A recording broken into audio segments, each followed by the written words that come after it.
Busque conmigo Isaías 6, del 1 al 8, dice la palabra del Señor. En el año que murió el rey Usías, vi yo al Señor sentado sobre un trono. ¿Qué dice? Alto y sublime, y sus faldas llenaban el templo. Por encima de él, de ese trono, había serafines, y los serafines son seres angelicales, son ángeles que tienen 6 alas. Con 2 alas cubrían su rostro, con 2 cubrían sus pies, y con 2 volaban.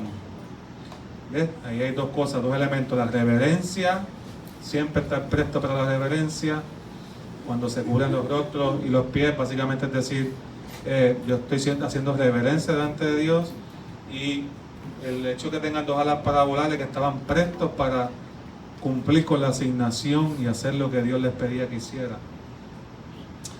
Versículo 3: y el uno al otro daba voces diciendo: Santo, Santo, Santo, Jehová de los ejércitos, toda la tierra está llena de su gloria. Los quiciales de las puertas se estremecieron con la voz del que clamaba, y la casa se llenó de humo. Isaías estaba viendo una visión, pero esta parte es literal. En el lugar que Isaías estaba, se estremeció el lugar y se llenó de la presencia del Señor. Y versículo 5 dice: y entonces dije: ay de mí, que soy muerto, porque siendo hombre inmundo de labios y habitando en medio de pueblo que tiene labios inmundos, han visto mis ojos, ¿a quién? Al Rey, Jehová de los ejércitos. Y voló hacia mí uno de los serafines, teniendo en su mano un carbón encendido, tomado del altar con unas tenazas, y tocando con él sobre mi boca, dijo: he aquí que esto toco tus labios, y es quitada tu culpa, y limpio tu pecado. Después oí la voz del Señor que decía: ¿a quién enviaré? ¿Y quién irá por nosotros? Entonces respondí yo: heme aquí, envíame a mí. Aleluya. Señor, te damos gracias por tu palabra, por tu presencia, por tu Espíritu Santo. Gracias, Señor, porque tú eres bueno, que para siempre es tu misericordia. Gracias, Jesús, por tu fidelidad. Gracias, Señor, porque tú eres el que ministra nuestros corazones y tú abres nuestras mentes a lo que tú quieres hacer. Yo te pido, Padre, que nos des entendimiento de la palabra, que nuestra mente se sature, que quite los prejuicios con los cuales venimos a la iglesia, y que vengamos, Señor, delante de tu presencia con una carta abierta siendo escrita por ti, y que tú, Señor, transformes nuestra mente en el nombre de Jesús. Y te pido, Padre, que te glorifiques mientras tu palabra se predica, como tú siempre lo haces, que me libres de error y que el Espíritu Santo nos dirija hacia lo que tú quieres hacer en esta mañana. Aleluya. ¿Cuándo dicen amén? Amén. Aleluya. Vamos a enfocarnos un momento en el primer verso de Isaías 6. Isaías no se escribió en orden cronológico. Si se hubiese escrito en orden cronológico, este hubiese sido el capítulo 1. Porque aquí es donde Isaías recibe la asignación para ser un profeta del Señor. Él ve a Dios en su trono, él ve a un trono lleno de adoración, inmediatamente cae en cuenta de su pecaminosidad, de su pecado, inmediatamente. Porque eso sucede cuando nos encontramos con el Señor. Nos damos cuenta de nuestra condición delante de Él, de nuestra rebeldía, de nuestro pecado, de nuestra maldad. Sale a la luz. Si tú no te has dado cuenta de eso en tu vida, es porque no hemos tenido encuentros con el Señor cercanos. Y es normal que a medida que nos exponemos a la presencia del Señor, salen áreas de nuestra vida, y eso se ve ahí, en el profeta Isaías, en su encuentro con el Señor. A medida que se acercó al Señor a él vio su pecado. Y entonces ahí, en su pecado, él se humilló, él lo reconoció, él dijo: aquí quedé, aquí el Señor, alguien tan santo, tan poderoso, y yo tan pecador, de esta no salgo. Y el ángel va donde él y toca sus labios con un carbón encendido, básicamente algo caliente, un carbón, estaba en un horno, se sacaba del horno, lo sacó con tenaza, lo puso en sus labios, Todo eso es simbólico, ¿no? Pero a la misma vez sucedió con Isaías. Y le dijo, purifico tus labios, quito tu pecado, limpio tu culpa, ¿verdad? Y le dijo todas esas cosas. Y de momento, como yo decía a los jóvenes el viernes, que nos tocó hablar de este pasaje también, de momento están Dios e Isaías ahí nada más. Y Dios, no hay más nadie en la habitación, no hay más nadie ahí en la visión. Están ellos dos conversando y de momento Dios dice, oye, ¿a quién enviaré? Es como cuando tú estás solo con tu esposa y dices de momento, ay, si alguien me hiciera café. No hay más nadie, en la conversación no hay más nadie en la mesa. Entonces Dios estaba ahí con Isaías, teniendo ese encuentro con el Señor, y de momento saca esa pregunta, y esa pregunta tiene una implicación tremenda, porque no es cualquier pregunta. Esa pregunta es Dios diciéndole a Isaías, tú quieres ser enviado por mí, yo tengo una asignación para ti, tú quieres ser enviado por mí. Y Isaías inmediatamente dijo, heme aquí, envíame a mí. Qué bonito ver a alguien presto para la obediencia. Pero todas esas cosas se dan en un contexto histórico, que es lo que yo quiero hablar, porque quizás esta historia ustedes han escuchado antes. Se han sacado muchos mensajes y sermones misioneros de este texto. Y Isaías 6 se ha predicado de gran manera, pero yo quiero que nos fijemos hoy en el primer verso. Isaías 6:1. Yo lo repita, si lo veas y lo leas conmigo. En el año que murió el rey Usías, vi yo al Señor, sentado sobre un trono alto y sublime, y sus faldas llenaban el templo. Qué bonita manera de comenzar un ministerio. Acabándose un rey de morir. Esta semana vimos que se murió una reina, la reina Elizabeth, que yo no la conozco, pero hasta lástima me dio. Nunca la he saludado, nunca he viajado, nunca he ido a Inglaterra, no conozco mucho de la historia. Creo que sé de Pionono, Bacalaíto, Bomba Plena, cosas de aquí, ¿verdad? Boricua. Pero todo el mundo ahí llorando la muerte de una reina. Pero realmente ella era reina. Realmente era reina. Realmente tenía poder sobre todos los ciudadanos. Porque ya en el nivel que está la monarquía inglesa en este tiempo, ya es un reinado que se da de nombre, es de cultura. De hecho, tú le preguntas a muchos de los ciudadanos, y aunque es un pueblo democrático, ellos quieren mantener esa cultura, y cuando hacen encuestas todavía el 60 o 70% quieren que se mantenga con los chavos del pueblo, la monarquía, y todos los gastos pagos y todo eso. Y muchos de ellos están a favor de tener a un rey, pero en realidad no es una reina como tal, como lo conocemos de los tiempos de antes. No tiene poder para hacer leyes, no tiene poder, no tiene autoridad para hacer vetos, no tiene autoridad para enviar o hacer guerra. Es una reina pro forma y tiene su valor dentro de su cultura. No estoy diciendo que no tenga valor, porque hay que respetar esa cultura, porque eso pues ya viene desde los siglos, ¿verdad? Donde había muchos monarcas y europeos, y todo eso tiene unas implicaciones históricas. Y todavía hay otros países en Europa que tienen reyes también, no solamente Inglaterra, con más poder. El rey de España tiene, por ejemplo, mucho más poder que el de Inglaterra, pero esos son otros 20 pesos. Pero muchos de nosotros queremos un rey así como la reina Elizabeth, y vemos a Dios igual. Sabemos que está ahí, sabemos que está gobernando, que tiene un trono allá, que tiene un palacio, pero que no se meta conmigo. Y queremos tratar a Dios así. Y Dios, si tú quieres cumplir con la asignación que Dios tiene para ti, porque Dios tiene una asignación para ustedes. Si tú quieres cumplir con esa asignación, Dios tiene que estar dentro de tu visión de vida y de vida cristiana, tiene que estar como lo que Él es. No como lo que yo creo que Él es, sino como lo que Él es. Y Isaías se encontró al comenzar su ministerio con una visión correcta de Dios. Una visión de un Dios sentado en su trono. Yo quiero decirte esta mañana, hermano, que Dios sigue en su trono. Y eso no es un cliché que decimos los cristianos. Es una verdad. Dios sigue en su trono. Nada en tu vida ha ocurrido por accidente. Ninguna temporada, ninguna cosa ha pasado desapercibido del trono de Dios.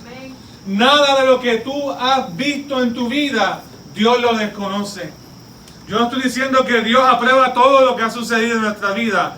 Yo lo que estoy diciendo es que Dios está en su trono y que Dios gobierna desde su trono y Dios sabe todo lo que está sucediendo en el mundo y además del mundo, en tu vida, y Dios tiene un propósito con todas las cosas.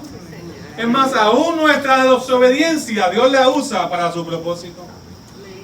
Yo le dije una vez a los hermanos que Dios usaba mi desobediencia cuando era joven para decirle a los jóvenes que querían buscar del Señor que no fuesen como yo. Hasta nuestra desobediencia Dios las usa. Dios saca lecciones de los tiempos de prueba, de los tiempos de dolor, porque Dios está sentado en un trono alto y sublime. Dios está por encima de todo. Pero es bien importante para entender el ministerio de Isaías que entendamos quién fue Usías. Si usted lee Isaías capítulo 1, versículo 1, el primer verso del libro, usted va a ver que dice la Biblia que Isaías escribe visión de Dios en los años del rey Usías, del rey Jotam, y lo puede buscar. Isaías capítulo 1, verso 1, en los años del rey Usías, Jotam, Acaz y Ezequías, reyes de Judá. Entonces Isaías hablaba visión de Dios, visión profética de Dios, palabra de Dios a estos 4 reyes. Entonces Isaías comienza su ministerio el año en que murió el rey Usías. Qué bonita manera de comenzar un ministerio. Qué bonita manera de comenzar lo que Dios... Usted dirá, el pastor está loco porque se murió el rey y ahí está el profeta. Usted sabe que uno de los tiempos más vulnerables, cuando usted estudia la monarquía, uno de los tiempos más vulnerables donde más se aprovechaban los enemigos para atacar a las otras naciones era cuando el rey moría. Y no hay que ser experto. Uno de los tiempos más vulnerables en las monarquías y en todas esas historias de antes, usted ve tantas conspiraciones y tantas cosas, era cuando los reyes morían. Y yo quiero que veamos desde la perspectiva de Usías y de lo que estaba sucediendo en Israel, lo importante del ministerio que Dios le había dado a Isaías. Nos tenemos que preguntar quién era Usías. Usías ya sabemos que era un rey. Y su hijo Jotam también reinó cuando Usías murió. ¿Cómo murió Usías? ¿Quién era el rey Usías? Esas contestaciones están en la palabra, o sea que tenemos que buscar en otro lugar. Vamos a Segunda de Reyes 15 y vamos a leer algunos versículos. Y usted, si está estudiando la Biblia, está apuntando, puede hacer una nota ahí en Isaías 6. Usted puede poner una nota ahí, Segunda de Reyes 15. Y también puede poner otra nota ahí, Segunda de Crónicas 26. Porque son 2 pasajes que nos explican cómo murió Usías. Y por qué era importante ese dato. Y por qué Dios levanta a hombres de Dios en momentos de dificultad. Y mujeres de Dios en momentos de crisis. Y por qué es importante que tú y yo entendamos la perspectiva de la vida cristiana, que se tiene que ver siempre desde un Dios que está sentado en su trono, gobernando todas las cosas.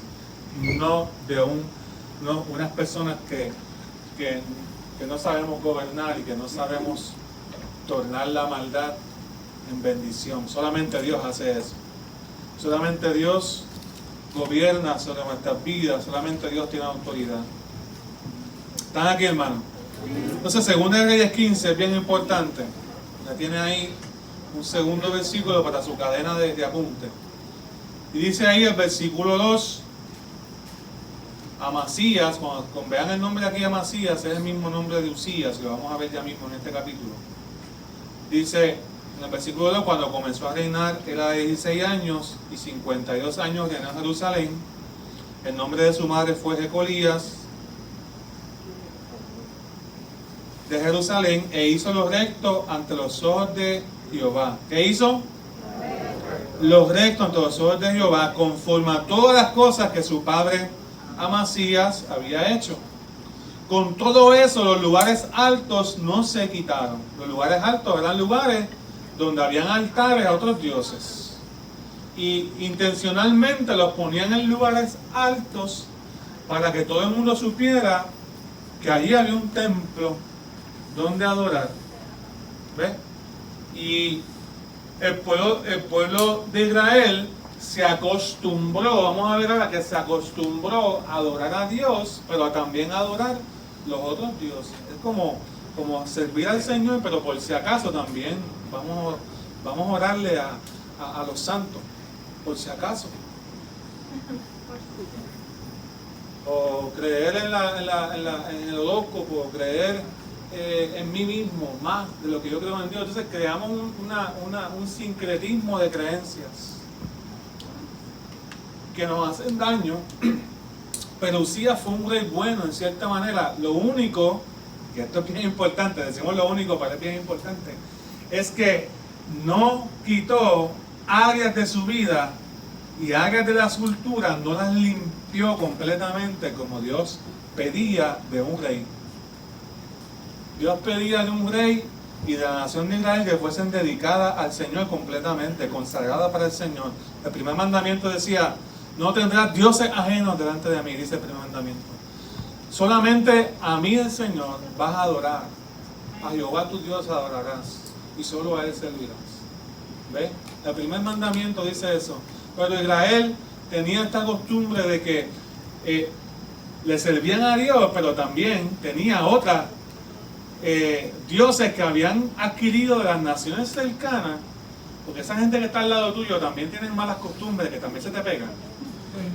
Y que tú dices, ay, que piensas que son otras personas, pero en realidad eres tú también que las adoptas y que las comienzas a creer. Así mismo Israel absorbía todas esas malas costumbres, todos esos dioses paganos, todos esos ídolos, que algunos de ellos inclusive creían en el sacrificio de niños, si ustedes sepan. Y los ponían los niños en manos de unas estatuas y ahí los sacrificaban. O sea, no estamos hablando de cosas pequeñas, habían cosas serias delante de los ojos de Dios. Y cuando usted estudia esto, usted va a ver que estos reyes hicieron la voluntad de Dios bien desde acá, desde su palacio, pero nunca se debieron a meterse a los montes a quitar los dioses. Y dice ahí, en el versículo 4, con todo y eso, aunque hizo los restos ante los ojos de Dios, no quitó los lugares altos. ¿Ya están viendo la idea? Él hizo los restos ante los ojos de Dios, obedecía al Señor en lo personal, pero hay áreas de la vida del pueblo que no se atrevió a tocar. Seguimos. Y por esa razón, versículo 5, Jehová hirió al rey con lepra, y estuvo leproso hasta el día de su muerte, y habitó en casa separado de su familia, con lepra. Y aquí nos tenemos que enfrentar a una visión bíblica que se ha desvirtuado en el último tiempo, y es que Dios no castiga. Yo estoy seguro que si yo pregunto aquí si Dios castiga o no castiga, a lo mejor tenemos no quiero poner ahí en evidencia, tenemos un 50-50. Un 50 me diría, no, Dios, el castigo que Dios te da es las consecuencias de tus decisiones. Eso está bien. Pero realmente Dios castiga también. Dios hirió a este rey con lepra. Ananías y Zafira, vemos en Hechos capítulo 5 que Dios los castigó por su mentira, por haberle mentido al Espíritu Santo. Habían prometido parte de una heredad y sustrajeron de esa parte financiera y no lo confesaron, y allí, como si nada hubiese pasado, fueron a la presencia del Señor, y allí la Biblia dice la palabra que Dios los castigó. Y eso nos choca, Porque no, ¿cómo vamos a servirle a un Dios que nos castiga? ¿Quién quiere servirle a un Dios que castiga? ¿Quién quiere servirle a un Dios que... Pero ese es el Dios que vemos en la palabra del Señor. Yo sé que yo he tenido muchas conversaciones con personas por las redes sociales y de tal manera que siempre me dicen, no, pero es que Jesús es amor. Entonces, es amor, pero ¿qué tipo de amor es el que tú quieres que Jesús te dé? ¿Un amor permisivo? ¿Un amor que te da licencia para tú tener tus lugares altos? Áreas en tu vida que son intocables.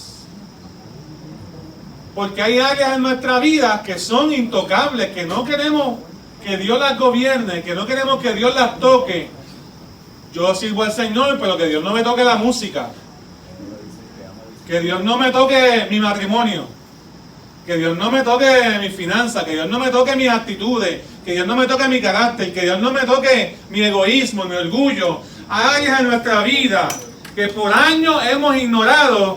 Y Uzías era un rey que en lo personal hacía los rectos ante los ojos de Dios, pero aprendió a ignorar aquellas cosas por las cuales era responsable también. Y todo tiene un costo. Tú piensas que no, pero el tú ignorar las cosas tiene un costo. Tú piensas que tus hijos van a recibir nada más lo mejor de ti. También van a recibir las cosas que tú ignoras. También el legado que le estás dejando es aprender a no hablar los problemas, a no reconciliarse con el Señor. Ellos están aprendiendo de ti a cómo enfrentar aquellas áreas difíciles de tu vida que nadie quiere tocar, porque todo el mundo quiere a Dios de lejos, y queremos servir a Dios muy bien en nuestra manera de pensar o definirlo, pero cuando Dios nos muestra áreas en nuestra vida, vamos a ser como Uzías, que las ignoramos.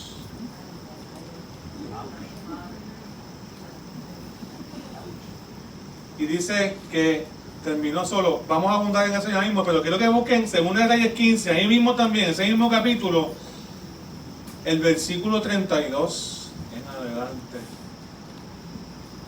Porque ¿qué pasó con el rey de Uzías? Con el hijo de Uzías, que era el siguiente en el trono. Estamos hablando de tronos de hombres, monarcas, reyes de Judá.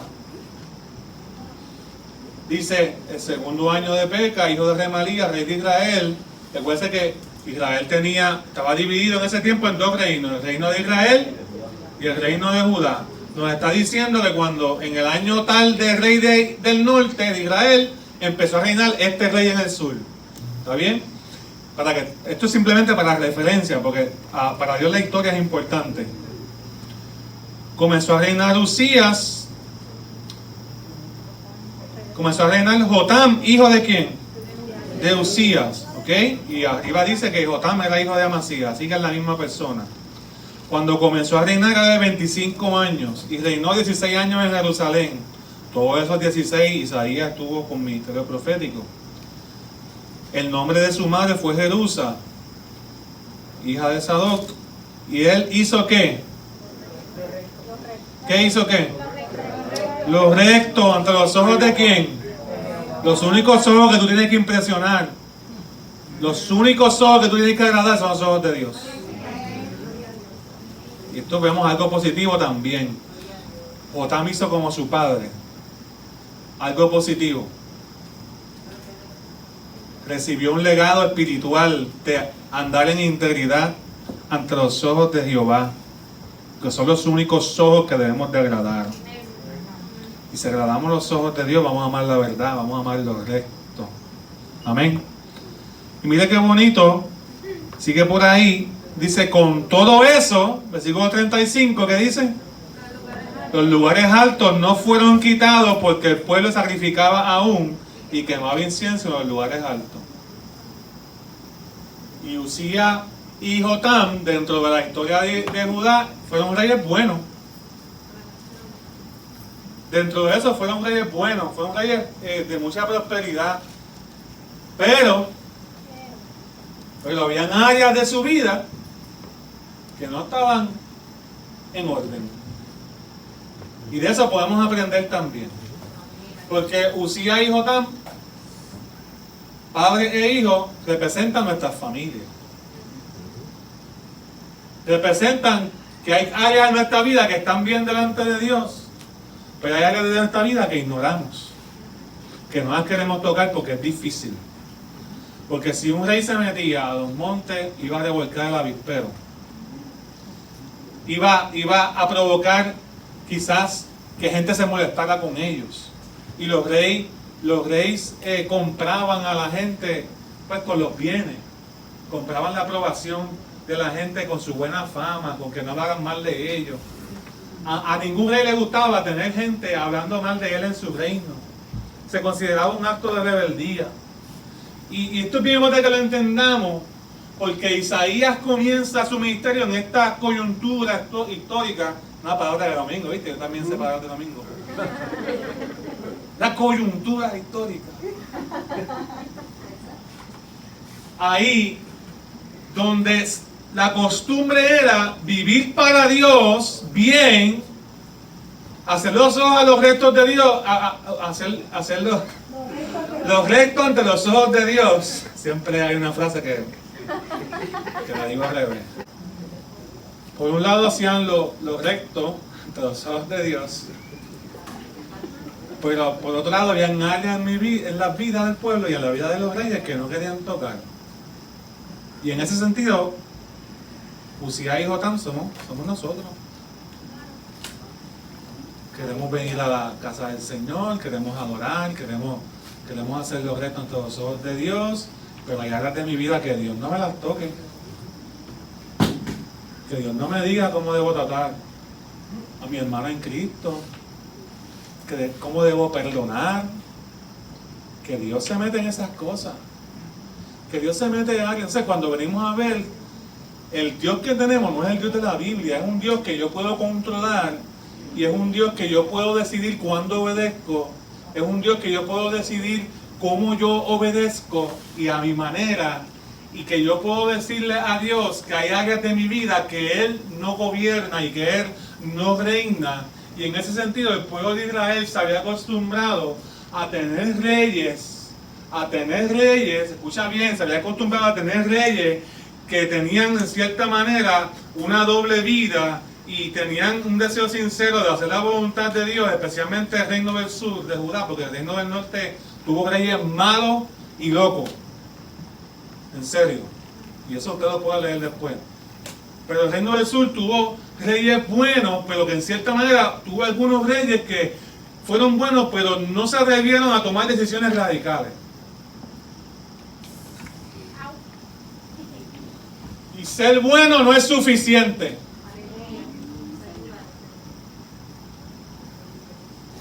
Y Dios le muestra a Isaías, cuando comienza sus ministerios, si tú quieres comenzar bien, tú tienes que darte cuenta que yo no soy ni como Uzías ni como Jotam. Mi trono es alto, mi trono es sublime, mi trono es grande y yo sigo sentado en el trono. Si tú quieres tener una relación con Dios buena, tú tienes que entender que Dios no es como el mundo lo pinta, como la televisión lo pinta, como los medios lo pintan. Jesús no es como, mire, lea la palabra simplemente y absorba ahí la revelación de quién es Dios. Y usted se va a dar cuenta que Dios sigue sentado en su trono. ¿Están aquí conmigo, hermano? ¿O están en el celular chateando? No, en el celular chateando no, ¿verdad que no?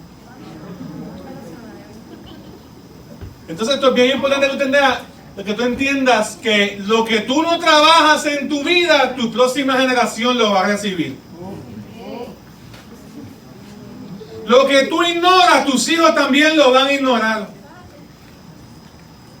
Lo que tú ocultas, tus hijos también lo van a ocultar. Porque mis hijos no se enteró, él lo que vio es que yo fui un padre bueno, trabajador. Es que Dios no te llamó simplemente a ser un padre bueno y trabajador. Dios te mandó y me mandó a mí a trabajar todas las áreas de nuestra vida para que estén bajo el señorío y el gobierno del Rey de Reyes y Señor de Señores.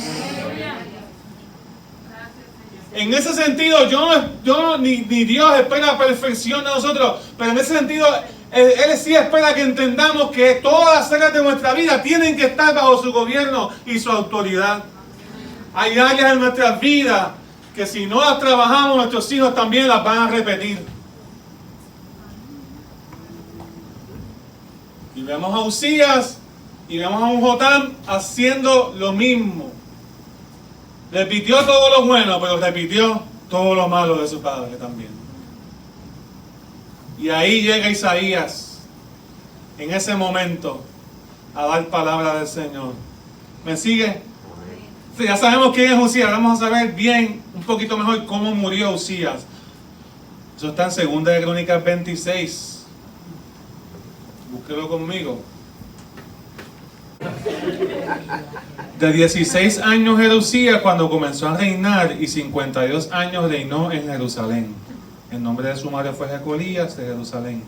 E hizo que lo recto ante los ojos de Jehová, conforme, ya lo vimos en Reyes también, que dice lo mismo, conforme a las cosas que había hecho Amasías su padre. Mire qué bonito esta parte, porque no, todos tenemos una área bonita, una área horrible, vamos a ponerlo así. Todos tenemos una área. Mira qué bonita esta parte. Y persistió en buscar a Dios en los días de Zacarías. Zacarías era un sacerdote, entendido en visiones. Y en estos días en que busca a Jehová, ¿qué dice? ¿Qué dice? Márquelo.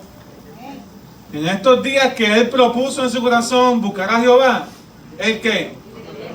Él lo prosperó. Dios lo prospera. Dios ve su esfuerzo. Dios ve su deseo de obediencia. Dios ve su deseo de buscar al Señor. Yo sé que Dios también a veces envía pruebas, porque Dios está en su trono y Él tiene derecho a probar nuestra fe. Pero Dios también ve la obediencia.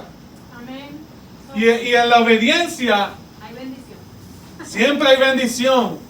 Pero en la obediencia Dios ensancha nuestras vidas, nuestras mentes y nos prospera bajo la definición bíblica de la prosperidad.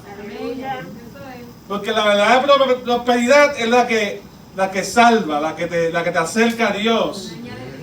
¿Ves? Y eso incluye también lo material, pero si tu prosperidad te hace apartarte de Dios, pues no es prosperidad.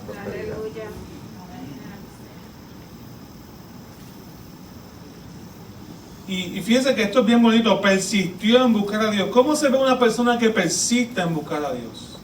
¿Cómo se ve un hombre, un rey que persiste en buscar a Dios? ¿Será que se levanta de mañana y dice: Señor, te entrego este día, busco tu presencia, reconozco quién tú eres, muéstrame tus caminos, quiero aprender de tu ley? ¿Cómo se ve un hombre y una mujer que persiste en buscar a Dios? Quiero agradar, si vemos lo que dice en Reyes también, dice que querían agradar los ojos de Dios, que hicieron lo recto ante Él.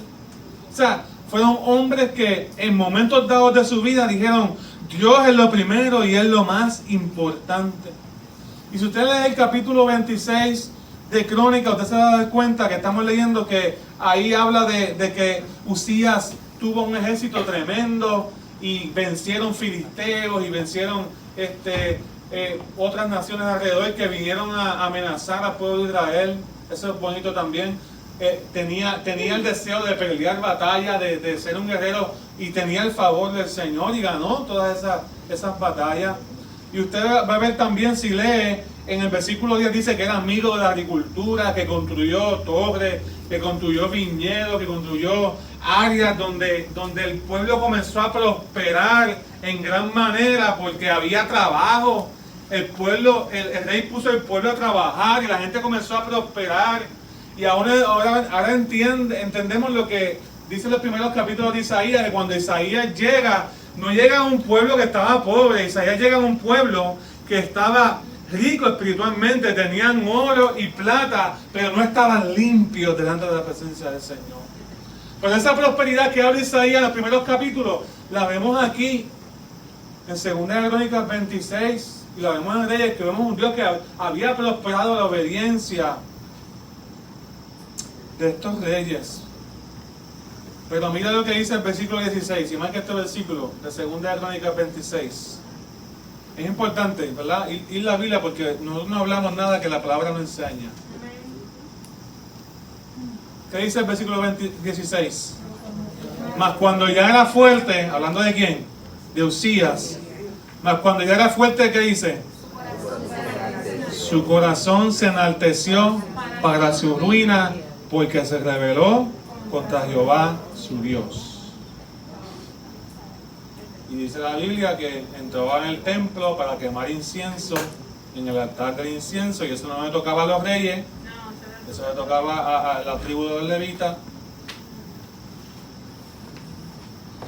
Y Dios era celoso con eso. Es como si alguien te dijera, mira, dame tus hijos y yo los crío de ahora en adelante. Y tú dirás, pero ¿qué es esa asignación? Esa es mi asignación, son mis hijos. Yo los parí, Dios me los dio a mí. Eso es entre Dios y yo. Porque esa es mi asignación, ¿verdad que sí? No es que necesariamente son de uno, pero son de uno, ¿usted me entiende? Porque es la asignación que Dios me dio. Pues cuando el pueblo de los levitas y los sacerdotes vieron que el rey estaba tomando una asignación que no era de él, le dijeron, espérate, estás loco, no hagas eso. Y ella sigue hablando a boricua, ¿no? Y dice que en el versículo 17 que entraron tras él 80 sacerdotes, varones valientes, y se pusieron contra el rey Usías y le dijeron, no te corresponde a ti, Usías, quemar incienso, no te toca a ti. No asumas ese rol, no seas desobediente, eso no te toca a ti. No te creas que porque Dios te ha prosperado y porque Dios te ha dado grandes victorias en batallas, porque Dios ha prosperado el pueblo bajo tu reinado, no te creas que tú puedes hacer lo que te da la gana. ¿Me sigue, hermano? ¿Están aquí?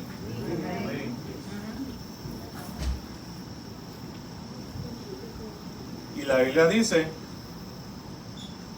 que cuando él vio que los sacerdotes trataron de interponerse en él, la Biblia dice que él se llenó de ira, versículo 19, y se Usías teniendo en la mano un incensario, porque él decía, yo voy a adorar al Señor a mi manera. Y este rol no me toca a mí, pero yo lo voy a hacer porque yo soy el rey. Otro rey hizo lo mismo y no le fue bien, que fue el rey Saúl, el primer rey de Israel. Intentó ir a hacer esto mismo cuando no le tocaba a él. Y por causa de eso, Dios le quitó su trono, el trono. Pero dice que se llenó de ira. Y en su ira en contra de los sacerdotes, la lepra le brotó en la frente. Aquí tenemos contexto. No simplemente era desobediente, sino que ya vemos que era altivo en su corazón. ¿Ves? Era rebelde contra Jehová. Y ya vemos también que no controlaba su ira. No estoy hablando de nadie aquí. Estoy hablando de Usías. Rebelde, no controlaba su ira, orgulloso. ¿Y qué más podemos decir? Orgulloso en su corazón y desobediente. Y la Biblia dice que ahí cuando los sacerdotes se dieron cuenta que Dios lo había castigado, le dijeron, por favor, sal de aquí. Y él se fue y estuvo en casa aislada, solo porque ese era el tratamiento. El tratamiento de antes para la lepra, no había hospital como ahora. El tratamiento de antes era, tienes que estar solo. Y puede ser que la lepra en la Biblia es tipo del pecado. Representa el pecado. Y el que persiste en estas conductas de orgullo, de rebeldía,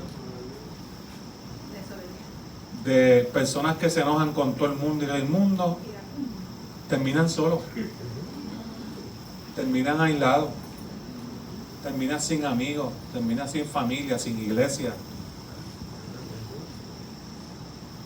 Porque como son esas áreas que Dios no toca, porque Él es el Señor, lo canto en las canciones, pero esas áreas yo no las rindo.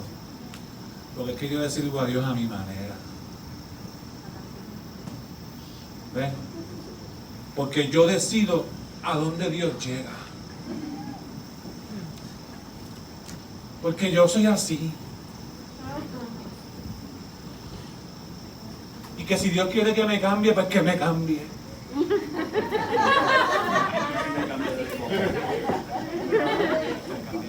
Sí. Mira, como pastor hemos escuchado muchas cosas. Pero pastores, que tú no sabes, a veces con buenas razones, uno dice contra, pero uno sabe que la palabra de Dios nos manda a perdonar, que la palabra de Dios nos manda a restaurar, que la palabra de Dios nos manda a hacer la voluntad de Él por encima de todas las cosas. A veces hay buenas razones para entender la conducta humana. Pero pastor, tú no sabes cómo era papi, cómo era mami, cómo las cosas que me decían, cómo mis amigos se burlaban de mí, cómo esta persona fue infiel, cómo esta persona me maltrató.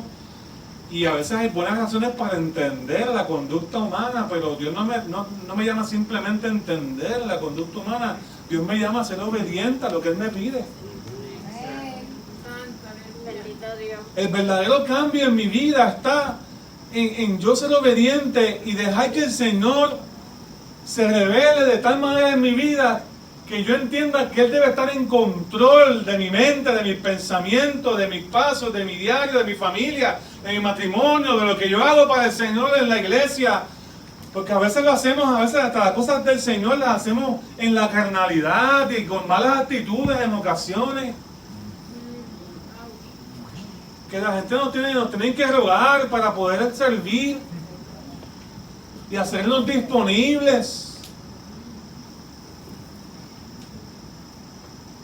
Porque hay áreas de nuestra vida como Usías y como Jotam, que esas áreas allá que están lejos, que nadie ve allá, el pueblo que se encargue de ellas, no le agradan a Dios. Y yo tengo el poder para trabajarla.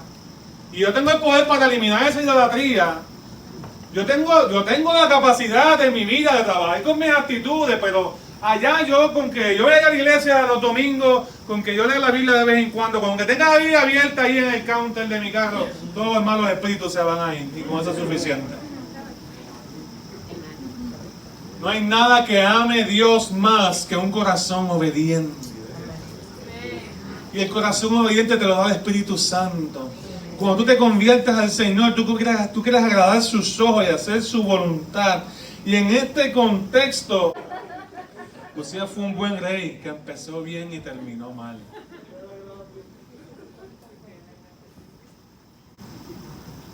Pero quiero decirte algo con todo el corazón.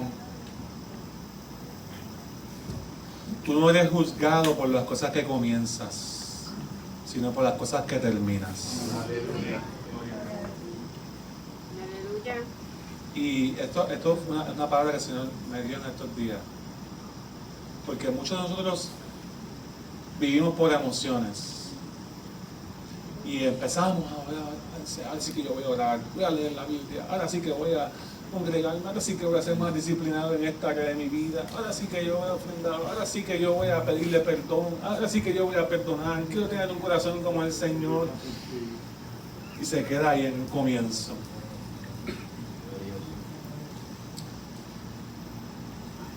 Pero Usías, ¿cómo terminó? Con lepra y solo. Dios lo castigó. Porque Dios no pasa por alto la desobediencia. Porque cuando entendamos que pecar y desobedecer es ser rebeldes ante el trono de Dios. Porque el pecado es rebeldía.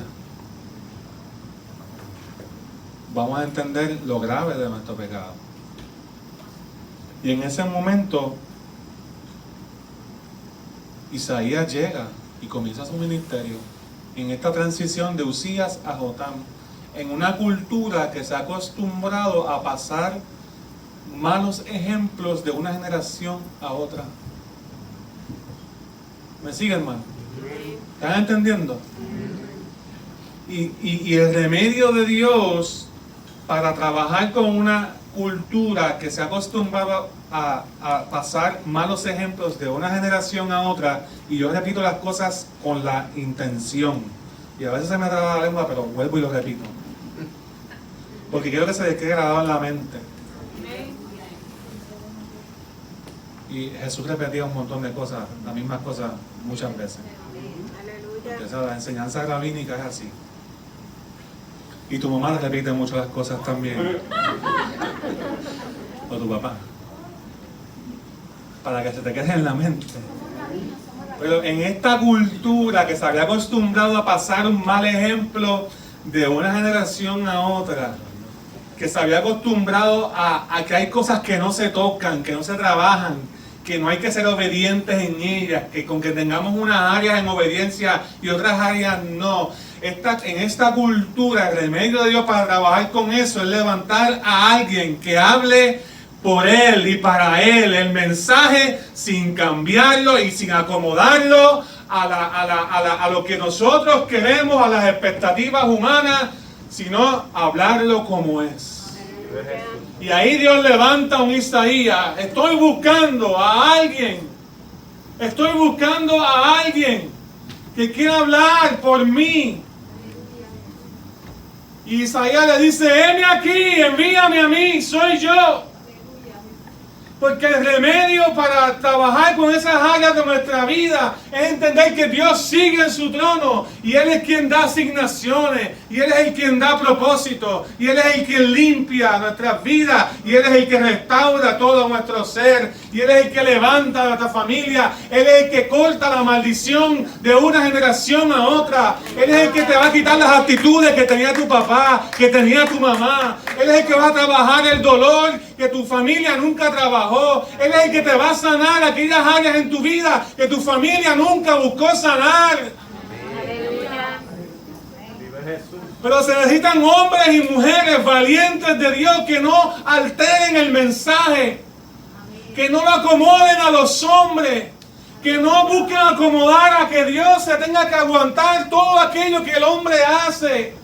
Y en ese momento donde Usías muere lleno de lepra, solo, triste estaba el pueblo, era un caos, un momento de vulnerabilidad. En ese momento Isaías ve al Señor y lo ve que todavía sigue en su trono, recordándole que el verdadero rey todavía estaba en su trono. El verdadero Dios todavía sigue en su trono.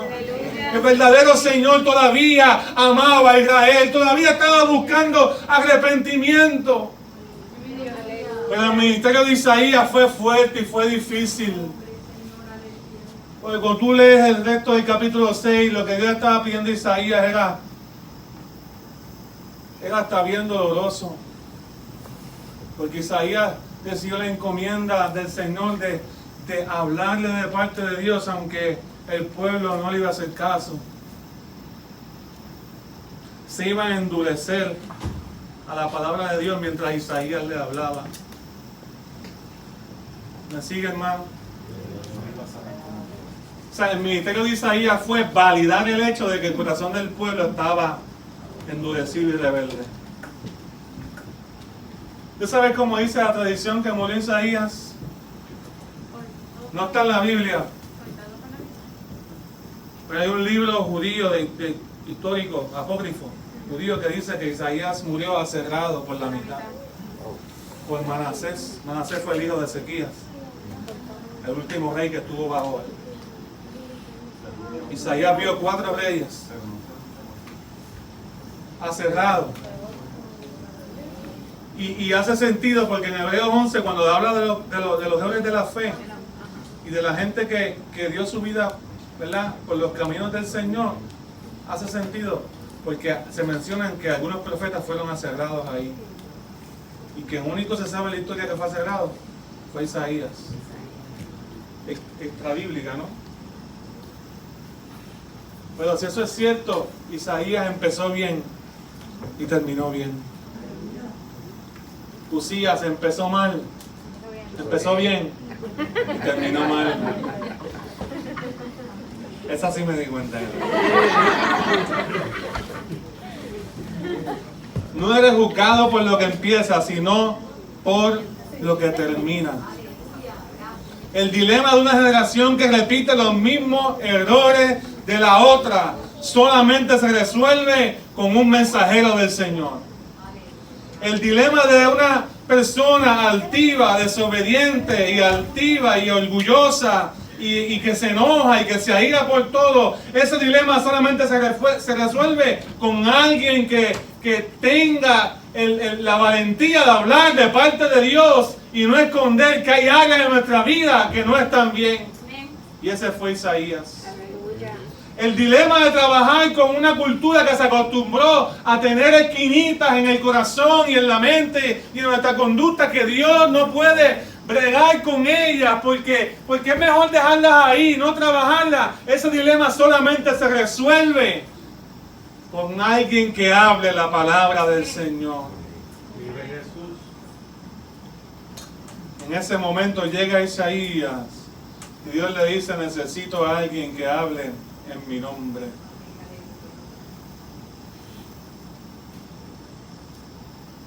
El salmista en el Salmo 121 nos habla: alzaré mis ojos a los montes. ¿De dónde vendrá mi socorro? Mi socorro viene de Jehová, el que hizo los cielos y la tierra. Usted sabe, yo antes cuando leía ese pasaje, yo pensaba que cuando se hablaba de los montes, era pues la majestuosidad de los montes. Dios es más grande que los montes. Pero eso no es lo que está hablando el salmista en el Salmo 121. Los que habían en los montes eran los dioses. Eran esos lugares altos que leímos ahí. Lo que habían en los montes son las cosas que la cultura pone como valiosas. Y allá tenemos un artista y hace ciertas, y van las masas detrás de él. Y allá tenemos a X o Y persona que dice algo y todo el mundo la mira. ¡Wow! ¡Qué tremendo! Y Dios allá sentado en su trono.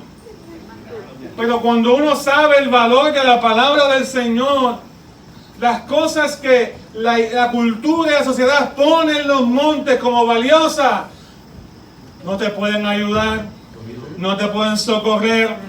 Y por eso el salmista dice: alzaré mis ojos a los montes, veo todos esos ídolos, veo todos esos lugares altos. ¿De dónde vendrá mi socorro? Ellos no van a salvarme, ellos no van a restaurar mi matrimonio, ellos no van a limpiar mi mente, ni mi boca, ni mi corazón. Ellos no van a enderezar lo que está torcido en mí. Ellos no van a quitar la rebeldía de mi corazón, mi desobediencia. Ellos no van a trabajar conmigo para que yo ande en rectitud. Quien único hace eso es aquel, el Jehová de los ejércitos. Alzaré mis ojos a los montes. ¿De dónde vendrá mi socorro? Mi socorro viene de Jehová, el que hizo los cielos y la tierra. Y lo podemos seguir leyendo. Por lo tanto, mi pie no dará resbaladero, ni se tropezará mi vida. Y Dios guardará mi salida y mi entrada desde ahora y para siempre, dando a entender que la verdadera protección en esta vida, lo que es más valioso, solamente lo encontramos en la presencia del Señor.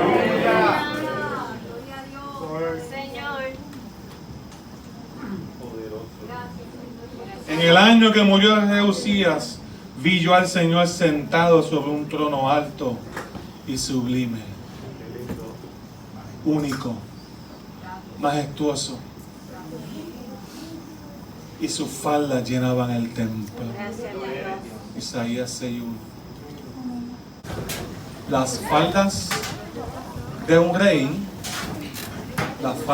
rey, simbolizaban o representaban la grandeza de su reino. Amén. Los jóvenes se callan porque esto yo lo dije el viernes. Las faldas de un rey representaban, mientras más grandes eran, representaban dos cosas. Esto no se lo dije completo. Primero, que la extensión de su reino, mientras más el reino mientras más conquistaba, mientras más había bajo su gobierno, bajo su reino, más grande era la falda. Y representaba también que había mucha gente trabajando para él, que el rey podía darse el lujo de tener gente trabajando en su falda, porque su reino cada vez se extendía más. Eso quizás ahora, pues tú dices, pues eso, nosotros vivimos una democracia, está bien, tiene toda la razón. Quizás no vamos a andar con faldas ahí, no se trata de eso tampoco, de que estoy deseando que hayan reyes ahora. Ustedes tienen que entender el contexto histórico. Pero algo que no se nos puede olvidar de eso es que cuando Isaías vio al Señor sentado sobre un trono, Él vio que sus faldas lo ocupaban no un piececito, 2 pies, 1 yarda luego de su trono. Él vio que sus faldas llenaban todo el templo. Eso es un verdadero rey. Eso es un verdadero Dios. Un Dios que abarca todo. Y si tú sales de aquí con esa concepción clara del Señor, de que Él abarca todo, de que no lo puedes dejar en una esquina, de que no lo puedes dejar allá sentadito mientras tú estás pegando, no, Él sigue estando en su trono, Él sigue viendo lo que tú haces, sus faldas llenan el templo, Él abarca cada área de nuestra vida. Ahora, si tú quieres vivir en rebeldía, solamente hay 2 posiciones delante de un trono: o estás en línea con el trono, o estás en rebeldía con el trono. Mi consejo para ustedes en esta mañana, ya tarde, es que nosotros entendamos que Dios sigue en su trono. Y el consejo del Señor para nosotros hoy es que corramos ante su trono, que vayamos en arrepentimiento, que aquellas áreas que hemos de nuestras vidas y de nuestras familias y de nuestras costumbres que hemos cargado y que hemos de nuestras actitudes y que hemos dejado ahí sin que Dios las trabaje, trabájalas, porque tarde o temprano te van a afectar y van a afectar tus hijos y tus nietos, y de momento se van a conocer no por lo bueno, sino que mira, así igualito que el papá, igualito que el abuelo, enojón, chismosito, chismosita, que se ofende por nada, mira, iracundo, codicioso, igual que su familia. Y al fin y al cabo, nosotros debemos reflejar el reino de Dios en cada área de nuestra vida, porque las faldas de Jehová llenan todo. Lo que está diciendo es que el reino del Señor debe ocupar cada área de nuestra vida. Yo no estoy diciendo que vas a ser perfecto de aquí a mañana. Lo que estoy diciendo es que Dios desea gobernar en cada área de tu vida. Y si tú crees que Dios no debe gobernar en cada área de tu vida, si tú crees que hay áreas de tu vida que Dios no debe tener el control, pues ese no es el Dios de la Biblia. Ese no es el Jesús que le servimos. Y esta verdad es fuerte. Pero solamente así restauramos uno de los atributos más grandes del Señor, con buena enseñanza. Y es que Él es Rey. Y Él es Señor de todo. Y Él es el dueño de tu vida y de mi vida. Y Él es un Rey bueno. Él es un Rey bueno. Y ustedes vieron que mientras Él persistió en buscar al Señor, Dios lo prosperó. Pero el día que el orgullo se apodera de nuestros corazones, es el día que comenzamos. Dice un proverbio que antes de la caída viene el orgullo. Entonces, inclina tu rostro y deja que el Señor ministre tu corazón.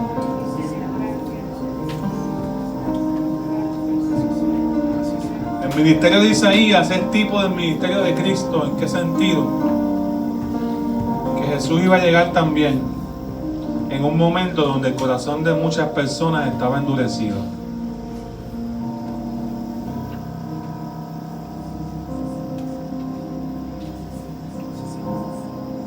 Y por eso Jesús usaba parábolas, porque muchas personas, aún viendo y oyendo, no iban a entender. Lo mismo que Isaías 6 dice.